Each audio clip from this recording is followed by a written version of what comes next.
Osmania university వేదికగా విద్యార్థులు ఇక్కడైతే ధర్నా కూర్చోవడం జరిగింది. వారు అడిగి తెలుసుకుందాం, ఎందుకు ఇంత యువత్తున కూర్చోవడానికి గల కారణం ఏంటో అడిగి తెలుసుకునే ప్రయత్నం అయితే చేద్దాం. నమస్తే. నమస్తే అన్న. నమస్తే అన్న. చెప్పండి, ఎందుకు ఇంత అంతమందితో కూర్చోవడాల్సి వచ్చింది? అన్న, ఈ రాష్ట్ర ప్రభుత్వంలో కాంగ్రెస్ ప్రభుత్వం వచ్చి సంవత్సరంన్నర అవుతుంది. ఏమనంటే ఉద్యోగాలు అంటే మేము 1,50,000 లక్ష ఉద్యోగాలు వేసినామంటున్నారు. 1,00,000 ఉద్యోగాలు వేశారు. ఎవరికి వేశారు? కొండ సురేఖ వాళ్ళ ఇంటికి ఇచ్చారు.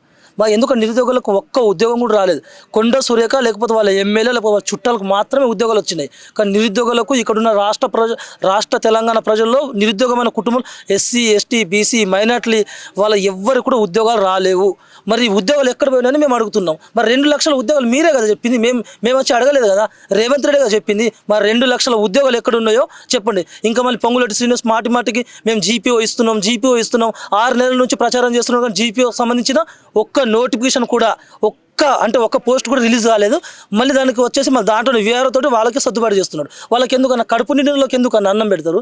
కడుపు ఖాళీ ఉన్న వాళ్ళకి పెట్టండి అన్నం అని చెప్తే అది కాదు. అది ఇంకోటి ఏంటంటే మళ్ళీ మీరు ఎలాగో మాకు ఉద్యోగాలు లేరని మాకు అర్థమైపోయింది. ఇప్పుడు స్థానిక సంస్థల ఎన్నికలు వస్తున్నాయి కదా. కొంచెం జడ్పీటీసీ అన్నా ఎంపీటీసీ అన్నా మా తెలంగాణ రాష్ట్రంలో ఉన్న నిరుద్యోగులకు అందరికీ జడ్పీటీసీ ఎంపీ సర్పంచ్లను ఇవ్వండి. కానీ అదన్నా మాకు ఇస్తాం, మేము అదన్నా కొంచెం మేము న్యాయం చేయగలుగుతాం. మేము మరి ఉద్యోగాలు లేక ఇది లేక మరి మమ్మల్ని ఏ విధంగా మీరు రాష్ట్ర ప్రభుత్వం ఆదుకుంటారో రేవంత్ రెడ్డి గారు చెప్పాల్సిన అవసరం ఎంతైనా ఉంది.